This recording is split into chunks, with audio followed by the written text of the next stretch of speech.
শীতকাল আসলেই ভ্রমণ পিপাসী বাঙালির একটাই চিন্তা ভাবনা থাকে যে কোথায় ঘুরতে যাব, কিভাবে পিকনিক করব, কত কিছু প্ল্যান থাকে। কলকাতার আশেপাশে যে সকল ছোটোখাটো পার্কগুলো আছে কম বেশি সবারই ঘোরা থাকে। তাই আজ আপনাদের জন্য আমি নিয়ে চলে এসেছি সম্পূর্ণ একটা নতুন নতুন বলতে অনেকেরই জানা, আমাদের হাওড়া স্টেশনের খুব কাছেই অবস্থিত রেল মিউজিয়াম, যেখানে তোমরা মোটামুটি একটা দিনের ডে আউটিং করে আসতে পারো। তো এক্স্যাক্ট ডিটেলসটা আমি তোমাদের পুরো ভিডিও ভালো করে বলছি।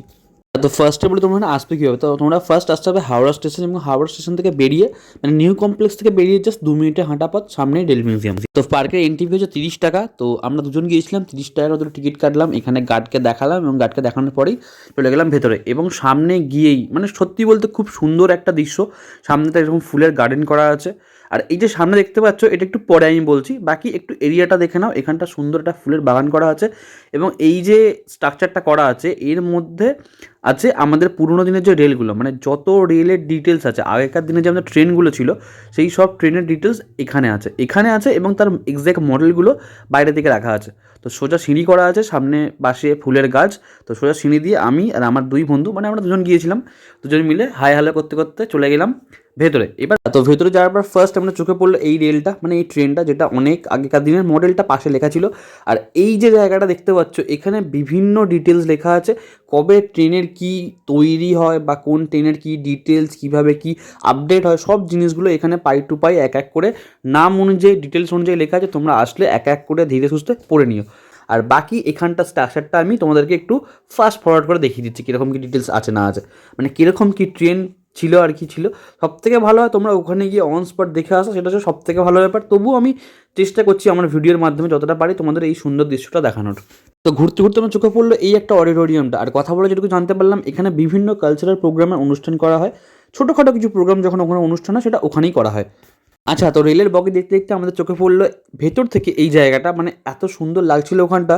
বিভিন্ন ধরনের গাছগুলো কেটে কেটে ডিজাইন করা আছে এবং ফুলের গাছ করা আছে। এবং এই যে ফাঁকা মাঠটা তোমরা দেখছো, তোমরা এক্স্যাক্টলি এখানে বসেই পিকনিকটা করতে পারবে, মানে বিভিন্ন ধরনের খাবার নিয়ে আসলে তোমাদের ওখানে বসেই খেতে পারবে। আচ্ছা, তো তারপর মোটামুটি এখানে দুপাশে দুটো বগি রাখা ছিল এবং দেখলাম সবাই ছবি তুলছে।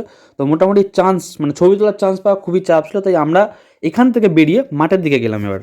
তবে একটা কথা কি, যেটা না বললেই নয়, যে পার্কের সামনেটাতে মানে রেল মিউজিয়ামের সামনেটা খুব সুন্দরভাবে সাজানো গোছানোভাবে জিনিসগুলো করা আছে, মানে প্রত্যেকটা ফুল গাছ বলো বা গাছগুলো বলো খুব সুন্দরভাবে কাটা আছে। আর এটা হচ্ছে রেল মিউজিয়ামের ম্যাপ, মানে এখানে কোথায় কি আছে, যেমন কোনখানে হাওড়া স্টেশন আছে, কোনখানে ক্যাফে আছে, কোনখানে খাবার জল আছে, কোনখানে বাথরুম আছে, সব কিছু ওখানের মধ্যেই বলা আছে আর কি। আর আচ্ছা, এই যে লাইনটা দেখতে পাচ্ছ, এটা হচ্ছে টয় ট্রেনের লাইন। এখানে টয় ট্রেনের উপর চাপতে পারো চাইলে, 30 টাকা করে টিকিট লাগে। আর ভেতরটা ঠিক এরকম লাগে, আর সব থেকে ভেতরটা বাজে লাগে এইগুলোর জন্য। মানে ভাই এখানটা কমসে কম ছেড়ে দে, রেল মিউজিয়ামটা কমসে কম ছেড়ে দে, অনেক পার্ক আছে সেখানে গিয়ে বোঝ না বাবা, মানে যা করছিল আর কি বলবো তোমাদের। তো তোমরা এই ভেতরে মানে বাড়ি থেকে বিভিন্ন খাবার দাবার করে আনলে তোমরা এখানে বসে পিকনিক করতে পারো ছোটোখাটো, মানে গেট টুগেদার বলো ছোটো। আর এখানেও একজন বসে আছে দেখতেই পাচ্ছ, মানে মোটামুটি যেই যে জায়গাগুলো একটু বসার জায়গা আছে, একটু ছাওয়া আছে, একটু নিরিবিলি আছে, সেখানে তুমি একটা দুটো করে ওরকম পেয়ে যাবে। আর এই যে এদিকটা করে দেখতে পাচ্ছ, এখানটা যত পুরোনো দিনের ট্রেনগুলো আছে সব মডেলগুলো এক এক করে রাখা ছিল। আর এখানটা যে ফাঁকা মাঠ, যেখানে দু একটা দোলনা টোলনা ছিল, তোমরা এই মাঠটাতেও বসতে পারো। এবং এই পাশে যেমন দেখতে পাচ্ছ, এখানে একজনরা পিকনিক করছে অলরেডি।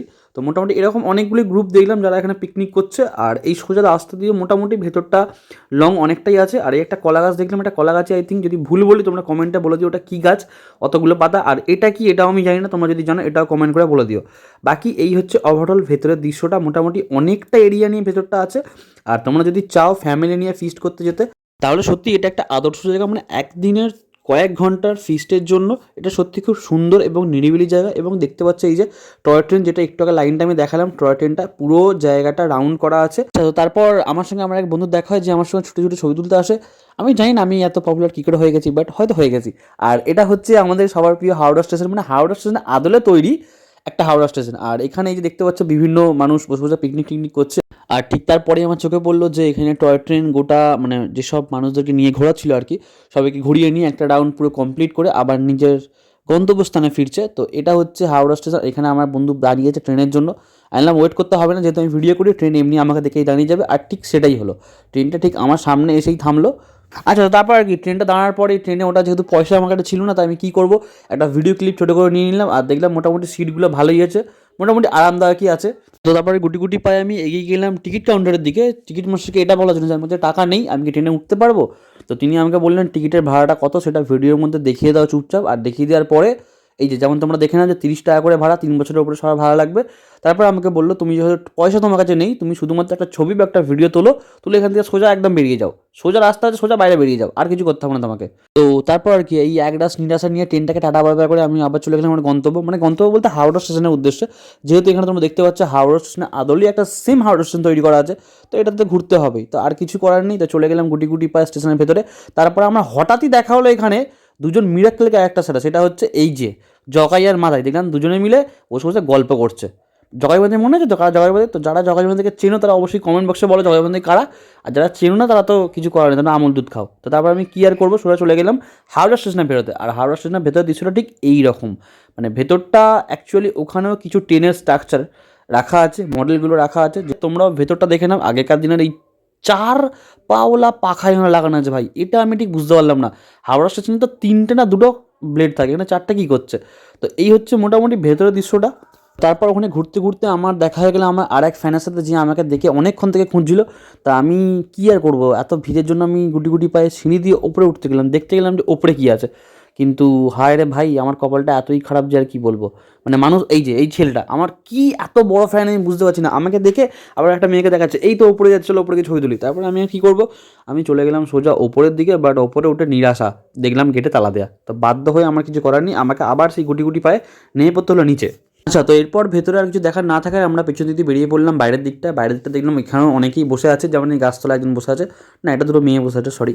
তো এখানে একটা ফাউন্টেনও ছিল, এই যে ফাউন্টেনটা, বাট এটা কারেন্টলি কাজ করছে না। কেন কাজ করছে না আমি জানি না, হয়তো কোনো কারণে জল বেরোচ্ছে না। তারপর দেখলাম এখানে কিছু বাচ্চারা, বড়রা পিকনিক করছে, বাচ্চারা খেলছে। আমি ওনাকে বললাম ভাই একটু দেনা খেলবো, তো কিছুই হলো না, ব্যাট দিল না, বললো একটু বল করো। বাট আমি দেখলাম ওটা বল তো না, ওটা স্পঞ্জে কিছু একটা হবে আই থিঙ্ক। তো তারপরে আর কি, এই হচ্ছে ওভারঅল রেল মিউজিয়ামের ভেতরের দৃশ্যটা। এবং আরেকবার দেখলাম রেল আমাকে বুড়া আঙুল দিকে চলে গেল আমার সামনে দিয়ে, যে তুমি যেমন টিকিট কাটো তখন চাপতেও দেবো না। তারপর আমার বন্ধু বলে ছাড়ো, আমরা তো খাবার কিছু আনেনি, হাওড়ার সঙ্গে টাটা বাই বাই করো করে এবার চলে গুটি গুটি পায়। সত্যি সত্যি আমরা বাড়ির দিকে বেরোনোর সময় এসে গেছে। তো এটা একটা ইম্পর্টেন্ট জিনিস, ঠিক হাওড়া স্টেশনের পাশেই, মানে সোজা কিছুটা গেলেই এখানটা আছে পানীয় জলের ব্যবস্থা। এটা অবশ্যই তোমরা দেখে রাখাটা দরকার, কারণ এটা অনেকেরই কাজে লাগবে। তো তোমরা যদি জল নিয়ে যেতে ভুলে যাও বা যদি জল খেতে ইচ্ছা করে, তোমরা ওখানে গিয়ে বিনামূল্যে জল নিতে পারো। হ্যাঁ, তো তারপর আমাদের বাড়ি ফেরার পেলা, বাট আমাদের হঠাৎ মনে পড়লো যে আমাদের ওই পাশ দেখা হয়নি, মানে যেখানে অ্যাকচুয়ালি রেলগুলো রাখা আছে, ট্রেনের যে মডেলগুলো যেখানে রাখা আছে, সেটা আমাদের অ্যাকচুয়ালি দেখা হয়নি। তো আমরা একবার লাস্টবার ওখানটা গেলাম শুধু ভিজিট করার জন্য। আর তোমরা ওখানটা দেখে নাও, মানে এখানটা সত্যি বলতে অনেক রকমের মডেল রাখা আছে। আগেকার দিনে যে ট্রেনগুলো হয় সেই সব ট্রেনের অনেক বগি, বিভিন্ন ধরনের মডেল, বিভিন্ন ধরনের ডিজাইন রাখা আছে। আর এখানে দেখলাম এই যে কিছু মামনিরা ড্যান্স করছিল, রিলস বানাচ্ছিল, কী সব পাতলি কামারিয়া হ্যানা তানা এটা করছিল, যাই হোক। তো এখানে মোটামুটি আমার বন্ধু বললো চলো ভেতরটা ঘুরে আসি। তারপরে একটু গরিবের শাহরুখ খানের চেষ্টা করলো রেলে ওঠার, কিন্তু কী আর করবো। আমি বললাম দেখো এখানে কোনো সিমরান তোমার জন্য আসবে না, তো অতএব এসব করে বেকার লাভ নেই, এখান থেকে চলো বাড়ি যাই আমরা। এবং বাড়ি ফেরার পথে আমরা ফ্রিতে কিছুটা ডান্স দেখে নিলাম, ওখানে বিভিন্ন ডান্সাররা ডান্স করছিল। আর আমার বন্ধু তখন পোজ মেরে দাঁড়িয়েছিল, ভেবেছিলাম আমি ওর ছবি তুলছি, বাট সেটা একদমই না। আচ্ছা, তো ফেরার পথে আমরা আরেকবার দেখতে পেলাম টয় ট্রেনকে, কিন্তু টয় ট্রেনটা পাশে, তার আগে দেখতে পেলাম এইখানে এক যুগল যুগলি বসে বসে তাদের কথাবার্তা যা কিছু একটা করছিল আর কি। তো আমরা আর কী করবো, আমরা চলে গেলাম সোজা বাইরের দিকে। এই যে ট্রেনের মডেলগুলো রাখা আছে এর ঠিক উল্টো দিকে তোমরা দেখতে পাচ্ছ, এখানটা এই যে একটা স্ট্রাকচার করা আছে, মানে একটা ধাঁচা করা আছে রেস্টুরেন্ট অন হুইলস বলে। তো এটা অ্যাকচুয়ালি ট্রেনের ভেতরে খাওয়ার একটা ব্যবস্থা, বাট এখানে কী কথা বলে যেটা জানতে পারলাম, এটা এখনও বর্তমানে রেডি হয়নি, কাজ চলছে, প্রসেসিং চলছে, এটা খুব তাড়াতাড়ি রেডি হয়ে যাবে। ফাইনালি আমার ভিডিও এখানে শেষ হচ্ছে, আমরা এখান থেকে বেরিয়ে যাচ্ছি। তোমরা যদি একটা দিন ফ্যামিলি নিয়ে এখানে যাও, খুব সুন্দর জায়গায় যেতে পারো। আর ভিডিওটা ভালো লাগলে লাইক কমেন্ট শেয়ার সাবস্ক্রাইব সব কিছু করে দাও। আজকের মতো টাটা বাই বাই, তোমার সঙ্গে আমার খুব তাড়াতাড়ি দেখা হচ্ছে নতুন একটা ব্লগে। চলো গুড বাই, টাটা।